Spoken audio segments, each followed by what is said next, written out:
A abençoada festa do outono, a festa das trombetas, chegou. Pode ser dito que a festa do outono, que estamos guardando hoje, é uma festa realmente importante e abençoada. Eu espero que toda a nossa família celestial possa receber abundantes bênçãos do Espírito Santo do Pai e da Mãe, ao graciosamente guardar essas festas desde a festa das trombetas, até o último dia da festa dos tabernáculos. Hoje, vamos rever a origem da festa das trombetas. 3.500 anos atrás, Moisés passou 40 dias e 40 noites com Deus no Monte Sinai, para receber as primeiras tábuas contendo os 10 mandamentos. Durante esse tempo, ele jejuou, sem beber água nem comer pão. Os israelitas que estavam ao pé do monte pensaram que Moisés devia ter morrido, já que ele subiu o monte sem levar nada para comer nem água para beber. Como resultado, eles fizeram um ídolo de um bezerro de ouro, o adoraram e se contaminaram com a idolatria, enquanto comiam, bebiam e dançavam ao redor dele. Deus ficou muito irado com o comportamento deles. Qual é o primeiro mandamento entre os 10 mandamentos? Não terás outros deuses diante de mim. E o segundo, não farás para ti imagem de escultura. Essas são leis que Deus proíbe estritamente de serem quebradas. Vendo isso, não é profundamente preocupante que essa situação tenha ocorrido? É por isso que, depois de dar a Moisés as 2 tábuas de pedra, Deus disse: desce, porque o teu povo cometeu pecados detestáveis. Enquanto descia do monte carregando as 2 tábuas de pedra, Moisés viu todas as ações e comportamentos do povo, e ficou cheio de raiva. Ele então jogou as tábuas ao pé do monte, as quebrando em pedaços. Depois que Moisés desceu do monte, Deus apontou todos os erros que os israelitas cometeram, e cerca de 3.000 daqueles que pecaram foram tragicamente mortos naquele mesmo dia. Mais tarde, o povo se arrependeu de sua infidelidade, e sinceramente pediu perdão a Deus. Quando Deus viu o arrependimento deles, ele instruiu Moisés a subir ao Monte Sinai, no primeiro dia do 6º mês pelo calendário sagrado, para receber o segundo conjunto dos 10 mandamentos. No primeiro dia do 6º mês, Moisés subiu ao Monte Sinai, e jejuou por mais 40 dias. Mais tarde, ele recebeu as 2 tábuas de pedra e desceu no 40º dia, que era o 10º dia do 7º mês. Deus escolheu esse dia como o dia da expiação, para lembrar como ele perdoou os israelitas dos pecados que cometeram. Por isso, todos os anos, para garantir que eles não se esqueceriam do dia da expiação, trombetas deveriam ser tocadas por 10 dias. Isso era para alertar os israelitas, sinalizando a eles que era hora de se arrependerem de seus pecados e se prepararem para a expiação de seus pecados no dia da expiação. Essa festa é chamada de Festa das Trombetas. Ela acontece no primeiro dia do 7º mês pelo calendário sagrado, que é hoje. Portanto, hoje é o tempo para expiarmos completamente e nos arrependermos de todos os pecados que cometemos no céu e nesta terra, incluindo os pecados que cometemos sem saber que eram pecados. Fazendo isso, oramos a Deus para abrir o caminho para nós recebermos a graça de Deus mais uma vez e voltarmos ao nosso eterno lar celestial. Começando com a festa das trombetas, durante 10 dias, oferecemos orações tanto de madrugada quanto à noite. Durante esse tempo, podemos refletir sobre nós mesmos e agradecer mais uma vez, pela graça de Deus concedida a nós. Portanto, hoje, vamos refletir sobre o significado da festa das trombetas. O Antigo Testamento está cheio de profecias, enquanto o Novo Testamento é o seu cumprimento. considerando todos os pecados que cometemos, começando com o pecado de trair Deus no céu e ser expulsos para esta terra. Até agora, temos falhado em demonstrar gratidão pela salvação e pela graça que Deus nos concedeu. No entanto, ainda não definimos adequadamente o rumo da nossa vida de fé. Às vezes, não conseguimos renunciar completamente aos desejos mundanos, apesar de estarmos no caminho para o céu. Isso quer dizer que temos levado vidas que não estão totalmente comprometidas nem com um caminho nem com o outro.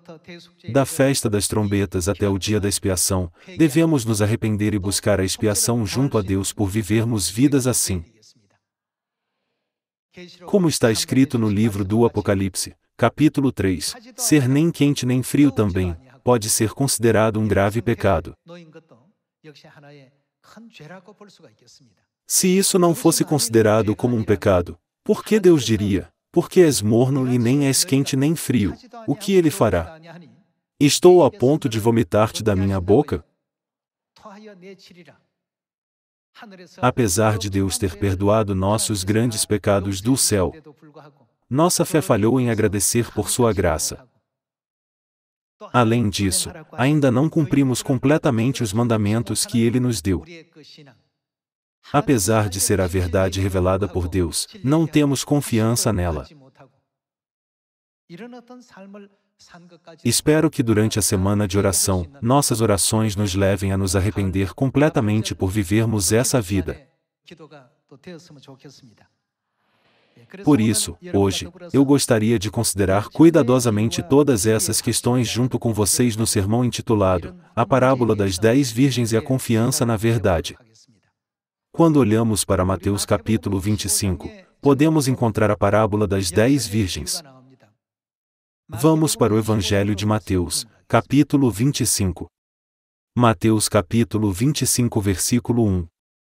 Então, o reino dos céus será semelhante a 10 virgens que, tomando as suas lâmpadas, saíram a encontrar-se com um noivo. 5 dentre elas eram nécias, e 5, prudentes. As nécias, ao tomarem as suas lâmpadas, não levaram azeite consigo. No entanto, as prudentes, além das lâmpadas, levaram azeite nas vasilhas. O que o azeite representa? Representa a fé. Vejamos o versículo 5. E, tardando o noivo, foram todas tomadas de sono e adormeceram. Mas, à meia-noite, ouviu-se um grito: eis o noivo! Saía ao seu encontro. Então, se levantaram todas aquelas virgens e prepararam as suas lâmpadas. E as nécias disseram às prudentes: dai-nos do vosso azeite, porque as nossas lâmpadas estão se apagando. Mas as prudentes responderam: não, para que não nos falte a nós e a vós outras. Ide, antes, aos que o vendem e comprai-o. E, saindo elas para comprar, chegou o noivo. E as que estavam apercebidas entraram com ele para as bodas, e fechou-se a porta. Mais tarde, chegaram as virgens nécias, clamando: Senhor, Senhor, abre-nos a porta. Mas ele respondeu: em verdade vos digo que não vos conheço. Vigiai, pois, porque não sabeis o dia nem a hora. As 5 virgens nécias fizeram julgamentos errados, e as 5 virgens prudentes fizeram julgamentos corretos. As 5 virgens nécias fizeram algo que as deixaria com um arrependimento eterno. Elas disseram a si mesmas: não será tarde demais para se preparar quando o noivo chegar. Porém, era tarde demais. Nossa fé deve estar sempre pronta. Nunca devemos cair em um estado de exaustão. Na parábola das 10 virgens, está escrito: 5 delas eram nécias, e 5 eram prudentes. As 5 virgens prudentes entraram com o noivo, para o banquete de bodas, mas as 5 virgens nécias não puderam. Essa é uma profecia que prediz o que acontecerá no futuro. O que foi que as 5 virgens prudentes prepararam junto com suas lâmpadas? Elas prepararam o azeite. E quanto às virgens nécias? As nécias levaram suas lâmpadas, mas não levaram azeite consigo. Irmãos e irmãs, se há uma lâmpada, naturalmente ela não precisa de azeite para ser útil? Enquanto as virgens prudentes prepararam tanto as lâmpadas quanto o azeite, as virgens nécias apenas prepararam as lâmpadas, e não prepararam o azeite necessário.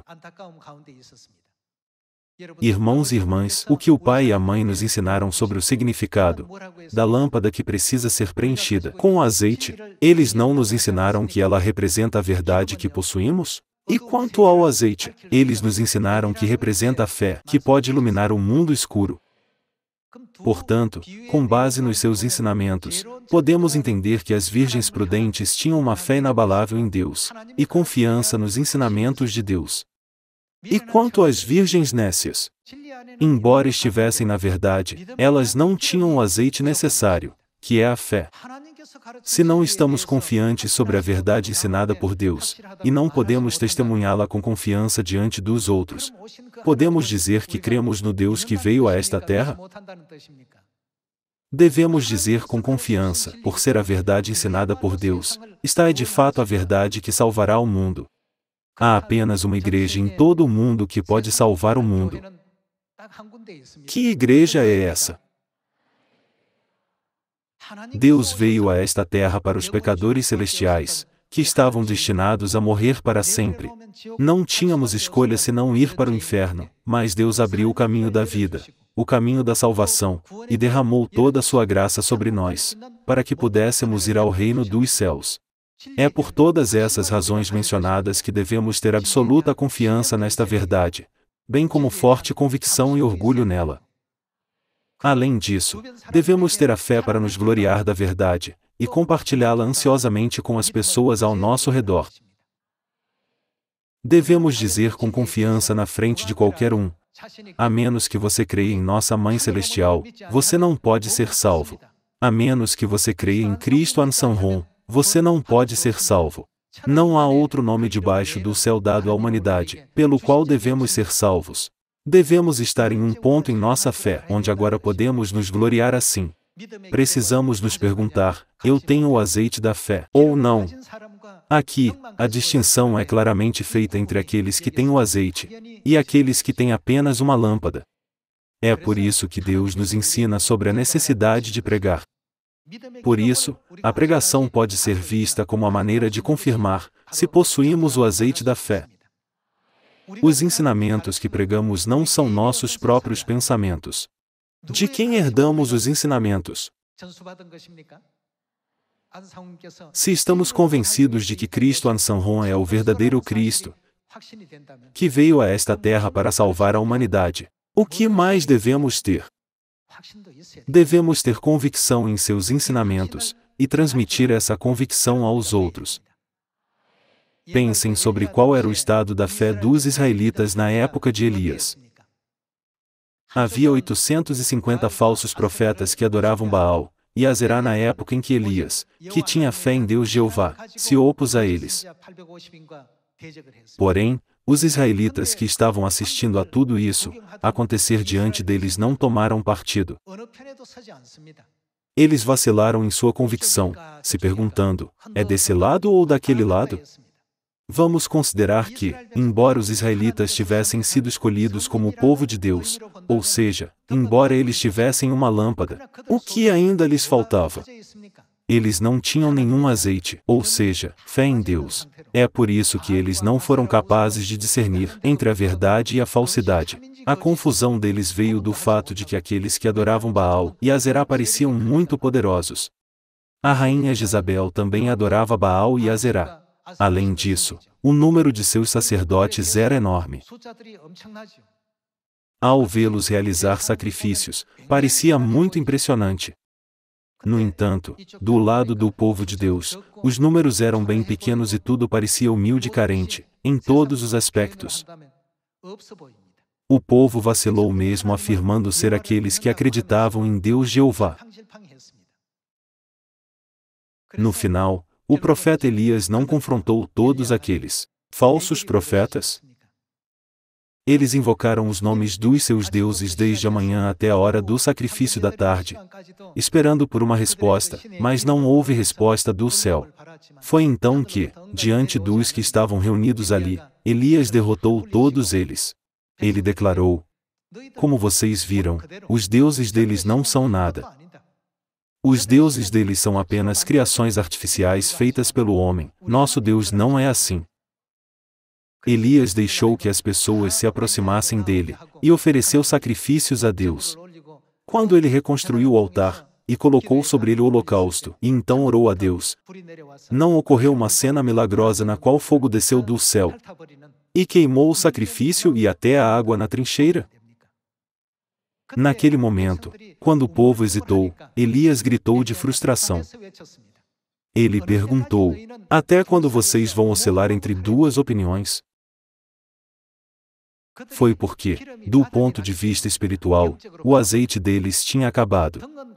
Embora estivessem na posição de ser o povo escolhido de Deus, eles não tinham azeite. Dessa forma, eles não tinham o discernimento adequado para identificar ídolos, e tampouco tinham convicção em Deus. No final, o que o povo finalmente disse depois? Que Elias saiu vitorioso deste confronto, e erradicou todos os profetas de Baal. Eles disseram: o Senhor em ele é Deus. Se pensarmos, eu atualmente possuo o azeite da fé ou não? A resposta para essa pergunta é encontrada quando demonstramos a nossa fé em Deus. Essa é a demonstração de quão confiantemente nós revelamos e testificamos sobre a verdade de nossa Mãe Celestial para muitas pessoas. Não é isso que significa que temos o azeite da fé? É por isso que Deus nos disse, para termos ânimo enquanto vivemos neste mundo. Vamos ver o Evangelho de João, capítulo 16. Vamos ver a palavra de Deus em João, capítulo 16, versículo 33. João, capítulo 16, versículo 33. Estas coisas vos tenho dito para que tenhais paz em mim. No mundo, passais por aflições, mas tende bom ânimo. O que Deus nos disse para fazer? Deus nos disse para sermos corajosos e termos coragem. Eu venci o mundo. Se seguirmos o caminho que o pai e a mãe andaram, não poderemos também possuir a fé, que é necessária para vencer o mundo? Foi dito que a luz da verdade não deve ser escondida debaixo do chão. Antigamente, quando as pessoas acendiam lamparinas, alguém as acendia apenas para escondê-las debaixo do chão? A luz não era colocada no lugar mais alto da casa, para que pudesse iluminar todo o interior dela? Em outras palavras, a luz tem o propósito de revelar. A sua missão não é esconder algo, mas sim revelar algo. Devemos revelar quem são Deus Pai e Deus Mãe, sobre nossa igreja e sobre a verdade também. Porque quem é aquele que nos deu todos esses ensinamentos? Se eles são os ensinamentos de Deus, então não há absolutamente nenhum outro ensinamento que possa salvar o mundo. Então, o que precisamos preparar de agora em diante? Estamos agora em um momento em que é necessário medir quanto do azeite da fé ainda nos resta. Não devemos nos acomodar tendo apenas uma lâmpada, ou seja, meramente sendo um membro da Igreja de Deus por fora. Em vez disso, devemos estar absolutamente certos sobre todas as verdades que Deus nos revelou. Devemos considerar este precioso tempo de fé em que estamos, que é um tempo em que podemos reverenciar Deus Pai e Deus Mãe como o tempo mais feliz de todos, e estar plenamente determinados a seguir este caminho até o fim. É por isso que os apóstolos e os antepassados da fé não desistiram, mesmo quando estavam em uma situação em que qualquer um poderia ter desistido. Pela Bíblia, sabemos bem que eles trabalharam arduamente pelo Evangelho, com a esperança de transformar esta terra, a cidade de refúgio, no mundo de Deus e levaram o mundo ao arrependimento, pregando o Evangelho com coragem em Samaria e até os confins da terra. Vamos refletir sobre nós mesmos para ver se estamos seguindo o caminho da fé, olhando para o céu, ou se estamos seguindo o caminho da fé, focados na vida nesta terra. Espero que ninguém deixe de seguir para o eterno reino dos céus e o caminho da vida eterna pelos quais o Pai e a Mãe estão nos guiando. Quando visto de forma espiritual, os momentos em que falhamos ao não olhar para o céu também são considerados um pecado. Que pecado é esse? O pecado de não crer corretamente em Deus e o pecado de não estar convencido dos ensinamentos de Deus. Durante esta semana de oração do Dia da Expiação, creiamos firmemente na palavra de Deus. Eu venci o mundo, por isso, vocês devem fazer o mesmo. Sejam corajosos. Não importa o que aconteça, eu sempre vos ajudarei. Espero que todos os membros da família celestial tenham confiança absoluta nessas palavras e se esforcem para testemunhar, com força, a glória do Pai e da Mãe por todo o mundo. Vamos ver mais um versículo em Isaías capítulo 41. Vamos olhar os ensinamentos em Isaías capítulo 41, versículo 10. Capítulo 41, versículo 10.